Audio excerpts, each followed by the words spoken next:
안녕하세요. 혹시 이런 상상 한번 해보실래요? 몸살 감기에 걸렸는데 의사가 폐렴약밖에 없네요. 이거 드시고 찬물 목욕하세요.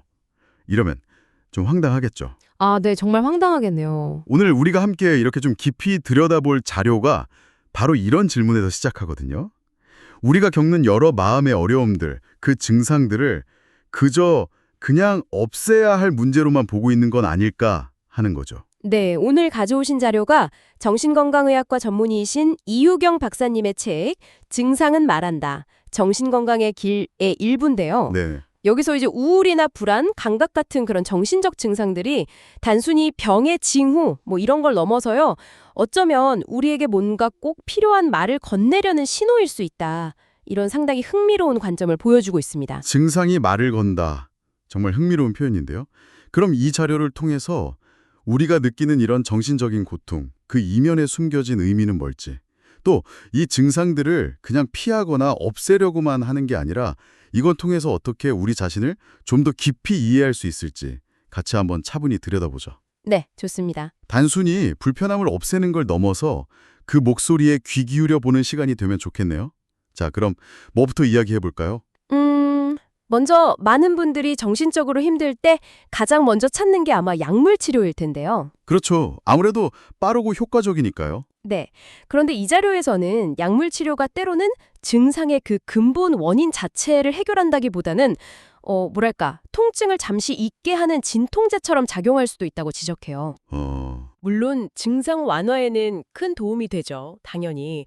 하지만 근본적인 문제가 그대로 남아있다면 약을 좀 줄이거나 끊었을 때 다시 증상이 스물스물 올라오는 경우가 많다는 겁니다. 제가 처음에 말씀드린 그 비유랑 딱 통하네요. 감기인데 폐렴약 먹는 거요. 당장 열은 내릴지 몰라도 감기 자체가 나은 건 아닌 것처럼. 그럼 근본 원인을 찾는 방법은 뭘까요? 자료에선 뭐라고 하나요? 자료에서는 이제 심리치료나 자기분석 같은 접근법을 이야기합니다. 이게 시간도 좀 더 걸리고 노력도 더 많이 들 수 있지만요. 네. 이 과정들은 증상이라는 그 결과 너머에 있는 원인, 그걸 찾고 이해하려는 시도라는 거죠. 모든 증상에는 반드시 원인이 있다. 이게 이 글의 아주 중요한 전제입니다. 아, 원인이 반드시 있다. 네, 단순히 증상만 없애는 데 집중하기보다 도대체 왜 이런 증상이 나에게 나타났는지를 파고드는 게 중요하다는 거죠. 그 원인을 찾는 과정에서요. 우리가 스트레스 받을 때 어떻게 반응하는지 이것도 좀 중요할 것 같은데요. 자료에서 좀 흥미로운 분류를 하더라고요. 3가지 유형이 있던데요. 네, 맞습니다. 첫 번째는 공격형 반응이에요. 스트레스 상황이나 그 원인에 아주 적극적으로 맞서 싸우거나 해결하려고 덤벼드는 방식이죠. 에너지가 넘치는 타입이네요. 그렇죠. 근데 그러다 보니까 불안이나 공황을 경험하기 쉽고 만약 잘 안 풀리면 좌절하면 깊은 우울감으로 훅 빠질 수도 있다고 해요. 그렇군요. 2번째는 수용형이라고요? 이건 어떤 거죠? 수용형은 스트레스를 외부에서 온 공격이라기보다는 좀 내 안의 어떤 상처나 문제로 받아들이는 경향이에요. 아, 내 탓으로 돌리는 느낌인가요? 그럴 수도 있죠. 마치 몸이 다치면 그냥 아픔을 느끼듯이 마음의 상처를 그냥 그대로 받아들여서 그게 우울감으로 연결되기 쉬운 타입이라는 거죠. 마지막은 회피형이네요. 이건 말 그대로 네. 그냥 그 스트레스 상황 자체를 피하거나 외면하려고 하는 거죠. 예를 들면 술이나 약물, 아니면 게임 같은 데 빠진다거나 특정 관계나 행동에 너무 의존하는 중독의 형태로 나타날 가능성이 있다고 설명합니다. 듣고 보니까 3가지 반응이 다 조금씩 이해가 가네요. 당신은 주로 어떤 방식으로 반응하시는 편인가요? 저도 이렇게 생각해 보니까 어떨 땐 막 공격적으로 부딪혔다가도 또 어떨 땐 그냥 확 회피해버리는 것 같기도 하고 좀 섞여 있는 것 같아요. 네, 그렇죠. 대부분 좀 섞여 있죠. 이렇게 내가 주로 어떻게 반응하는지 알아차리는 것만으로도 내 어려움이 어디서 시작되는지 좀 실마리를 잡을 수 있겠다 싶네요. 맞습니다. 자기 이해의 시작이죠. 자, 그럼 이제 이 자료의 정말 하이라이트라고 할 수 있는 부분으로 넘어가 볼까 하는데요. 증상이 단순히 우리를 고통스럽게 하고 없애야 할 대상이 아니라 오히려 우리한테 새로운 아이디어나 관점을 선물처럼 가져다 줄 수도 있다. 이런 주장이거든요. 이거 정말 발상의 전환 아닌가요? 네, 그렇습니다. 이 부분이 정말 중요하고 또 어떻게 보면 좀 위안이 되는 지점이죠. 예를 들어 불안이라는 감정을 한번 볼까요? 네, 불안. 정말 피하고 싶죠. 그렇죠. 보통은 그런데 이 자료에서는 이 불안이 오히려 깊은 사색의 출발점이 될 수 있다고 말해요. 끊임없이 뭔가를 걱정하고 곱씹는 그 과정 자체가 역설적으로 문제의 본질을 더 깊이 파고들게 하거나 아니면 기존에는 생각지도 못했던 어떤 해결책, 창의적인 아이디어를 떠올리게 하는 동력이 될 수 있다는 거죠. 오, 불안이 사색의 동력이 된다. 흥미로운데요. 그럼 우울은요? 우울도 그런 면이 있나요? 네, 우울도 마찬가지라고 설명합니다. 깊은 우울감 속에서는 막 한없이 자신이 초라하고 불쌍하게 느껴질 수 있잖아요. 네, 그렇죠. 바로 그 경험을 통해서 타인의 고통에 더 깊이 공감하는 연민의 마음이 자라날 수 있다는 거예요. 나에 대한 연민이 타인에 대한 연민으로 이렇게 확장되면서 더 넓은 의미의 자비심 같은 걸로 이어질 수 있다는 거죠. 와, 우울이 연민으로. 다른 예시도 더 있었던 것 같은데요. 네, 재미있는 예시들이 더 있어요. 예를 들어 어떤 대상이나 상황에 대한 극심한 공포 있잖아요. 그 공포가 인간이 얼마나 유한한 존재인지 깨닫게 하면서 동시에 우리를 넘어서는 어떤 초월적인 존재나 질서에 대한 경외심을 불러일으키는 계기가 될 수도 있다고 하고요. 공포가 경외심으로. 또 막 죽을 것 같은 공포를 느끼는 공황 발작 있잖아요. 그게 삶과 죽음의 경계를 넘나드는 그런 경험을 통해서 역설적으로 삶의 의미나 가치를 더 깊이 통찰하게 만들 수도 있대요. 그리고 억울함이나 분노가 쌓인 울분. 이것도 단순히 파괴적인 감정이 아니라 뭔가 부당한 현실을 바꾸려는 개혁의 아주 강력한 에너지가 될 수도 있다고 보고요. 이야, 증상 속에 이런 긍정적인 씨앗이 숨어 있을 수 있다니 놀라운데요. 근데 이런 부정적인 감정이나 증상을 긍정적인 의식 상태로 이렇게 전환시키는 구체적인 방법으로 명상을 이야기하더라고요.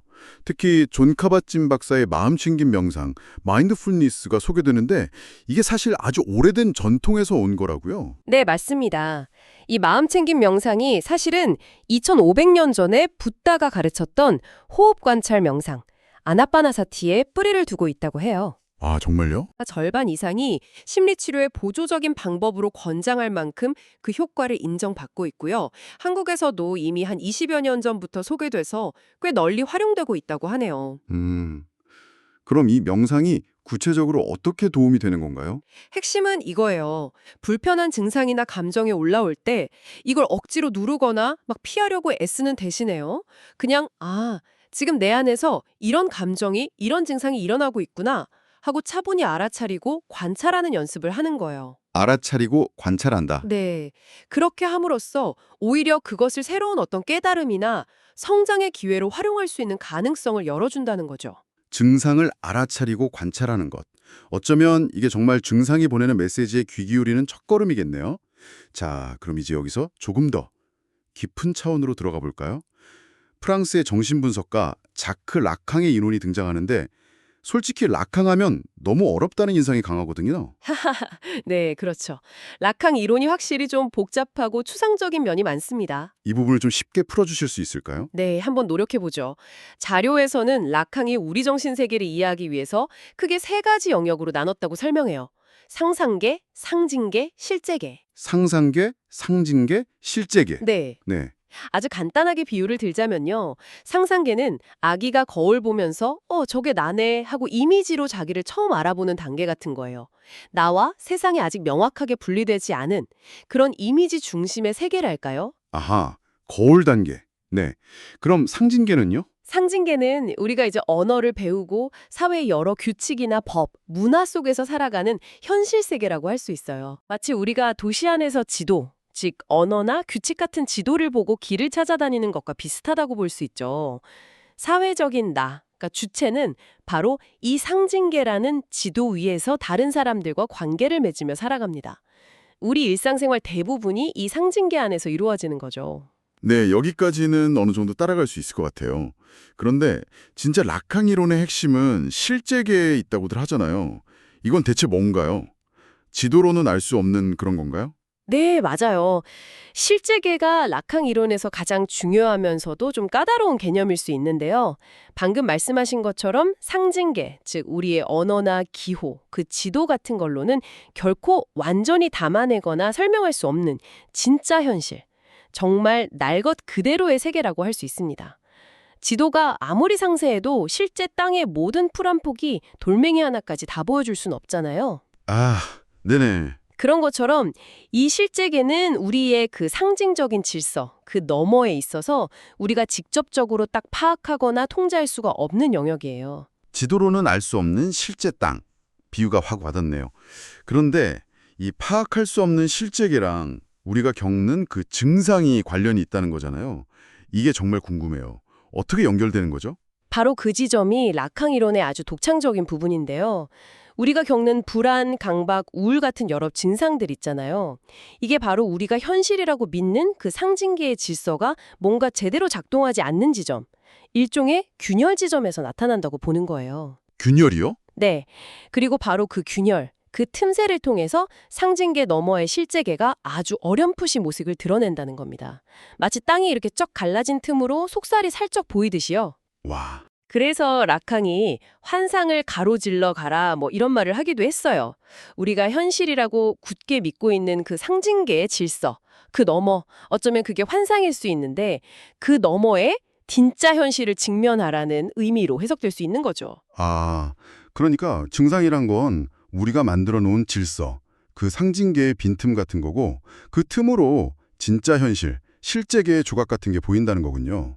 충동이 있는 곳에 자기가 있다. 이 말도 비슷한 맥락인가요? 네, 정확합니다. 우리를 괴롭히는 그 증상을 일으키는 뭔가 설명하기 어려운 그 힘, 즉 충동을 마주할 때 그때 우리는 사회적인 역할이나 가면 뒤에 숨겨진 진짜 자기 모습, 본래 면목이라고도 하죠. 거기에 더 가까이 다가갈 수 있다는 의미예요. 프로이트는 치료자와의 건강한 관계, 그걸 동일시라고 하는데 그걸 통해 자아가 성장한다고 봤지만 라캉은 좀 다르게 봤어요. 오히려 이 증상과의 동일시, 그러니까 자신의 증상을 외면하지 않고 그 증상을 통해 드러나는 어떤 근원적인 진실과 대면하는 과정, 그걸 통해서 진정한 자기 이해에 이를 수 있다고 본 거죠. 증상과의 동일시. 그래서 라캉에게 정신분석의 목표는 단순히 사회가 정해놓은 정상 상태로 돌아가는 게 아니에요. 그보다는 자기 자신에 대한 진실을 추구하는 것, 일종의 자기 계몽에 더 가깝다고 할 수 있습니다. 와, 정말 깊이가 다른 이야기네요. 증상을 통해서 진짜 나를 만난다니. 근데 여기서 더 나아가서 자료는 동양사상, 특히 불교의 공사상과도 이걸 연결시키더라고요. 반야신경의 색즉시공, 공즉시색, 이 유명한 구절도 언급하면서요. 네, 맞습니다. 모든 현상, 심지어 우리 존재 자체도 그 근원을 파고들면 어떤 고정된 실체가 없이 비어있다, 공하다. 는 이 사상이 라캉이 말한 실제계의 개념이나 인간의 근원적인 결여, 부족함과 맞닿아 있다고 설명해요. 결여. 네. 인간은 본질적으로 뭔가 비어있는 존재이고 그 빈 곳을 채우려고 끊임없이 욕망한다는 라캉의 생각과 통한다는 거죠. 또 프로이트가 말년에 제시했던 죽음 충동 개념도 나오는데요. 아, 죽음 충동. 이것도 어렵죠. 네, 이게 단순히 생명을 파괴하려는 힘이라기보다는 기존의 자아나 세계의 질서, 즉 상징계를 넘어서서 근원적인 무 또는 공의 상태, 즉 실제계로 돌아가려는 힘으로 해석될 수도 있다고 봐요. 이 힘이 상징계의 균열을 내고 실제계를 얼핏 엿보게 한다는 거죠. 그 과정에서 주일상스라는 좀 특별한 경험을 할 수도 있다고 하던데요. 이건 뭔가요? 그냥 쾌락이랑은 다른 것 같던데요? 아, 네. 주의상스는 일반적인 쾌락 원칙, 그러니까 기분 좋은 것 추구하고 불쾌한 것 피하는 그런 원칙을 넘어서는 경험을 말해요. 고통스러우면서도 동시에 아주 강렬한 만족감을 주는 굉장히 복합적이고 때로는 압도적인 경험이죠. 고통스러운데 만족스럽다. 네. 라캉은 이게 바로 실제계에 근접했을 때 느껴지는 기존의 나, 즉 주체를 막 뒤흔들 정도의 강력한 경험이라고 봤어요. 마치 금지된 영역에 발을 딱 들였을 때 느끼는 그런 아찔함과 공포, 그리고 묘한 쾌감이 뒤섞인 상태, 뭐 그렇게 상상해 볼 수도 있겠습니다. 하지만 라캉은 이 실제계가 결코 완전히 붙잡히거나 소유될 수는 없는 거라고 생각했어요. 그렇다면 우리가 추구해야 할 정신건강이라는 건 도대체 뭘까요? 이렇게 복잡한 이야기들을 듣고 나니까 더 궁금해지는데요. 자료에서도 여러 관점을 제시하죠. 네, 그렇죠. 유교에서 말하는 무욕, 욕심 없음, 불교의 공, 도교의 무위, 이런 동양 철학이 이상적인 경지를 언급하기도 하고요. 또 한국의 정신과 의사셨던 이동식 박사님의 정의를 인용하면서 내가 나의 주인이 되어서 누구에게도 의존하지 않는 독립과 자유, 그리고 스스로 책임지는 자세, 이걸 정신건강이라고 보기도 합니다. 독립, 자유, 책임. 하지만 라캉의 관점은 또 다르다고요. 아예 정신건강이라는 개념 자체를 의심한다고요. 그렇습니다. 라캉은 우리가 이상적으로 생각하는 그런 완벽한 정신건강이란 건 사실상 존재하기 어려운 일종의 허상일 수 있다고 봤어요. 허상이다. 네.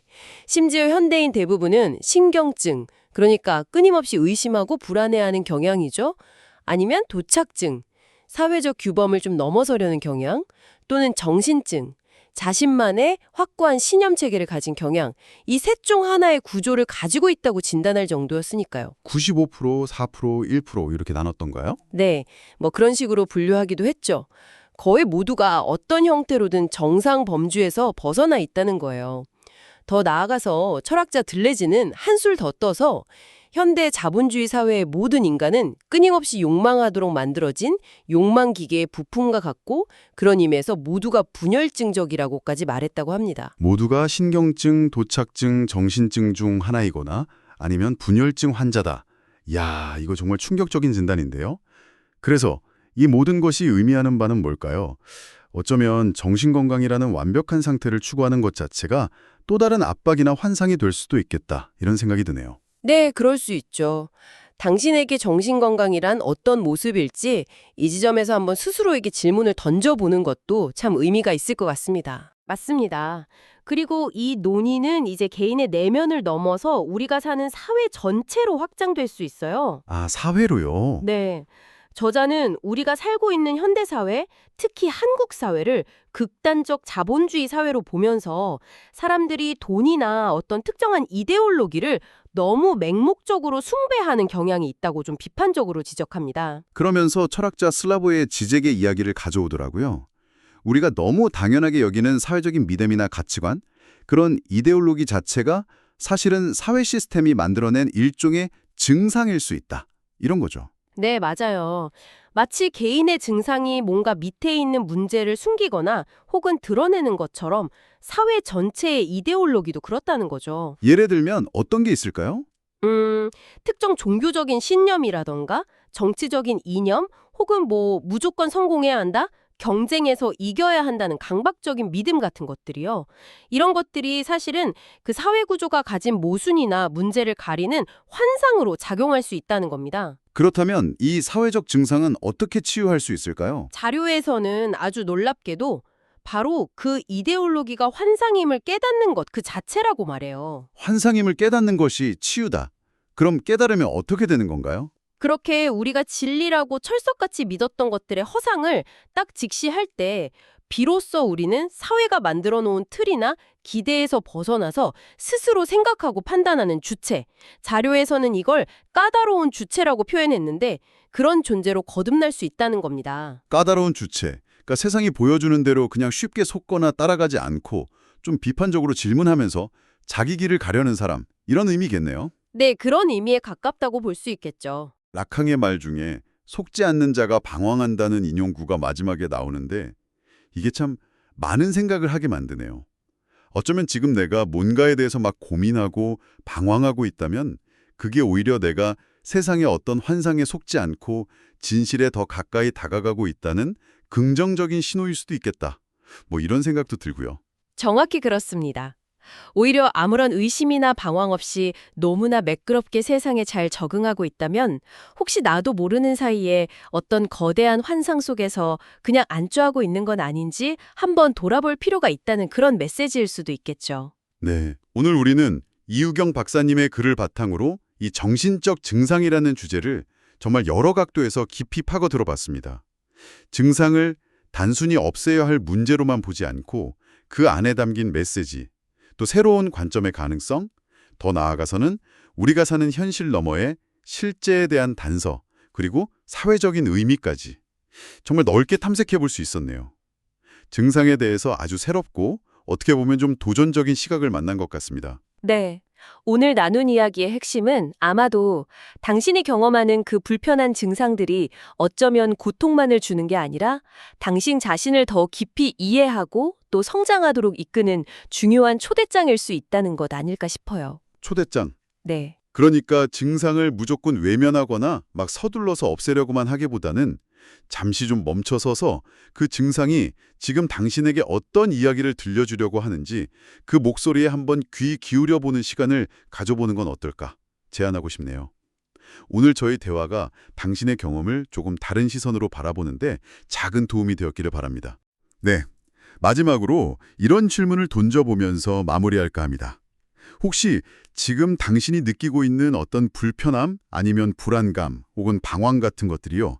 실은 당신이 세상에 정해진 길이나 만들어진 환상에 그냥 안주하지 않고 진짜 당신만의 진실을 찾아 나서는 그런 소중한 여정에 있다는 신호는 아닐까요? 라캉의 말처럼 당신이 지금 가로질러 가야 할 환상은 무엇일지 한번 조용히 생각해보는 시간을 가져보시는 것도 좋겠습니다. 오늘은 여기까지 나누겠습니다. 네, 감사합니다.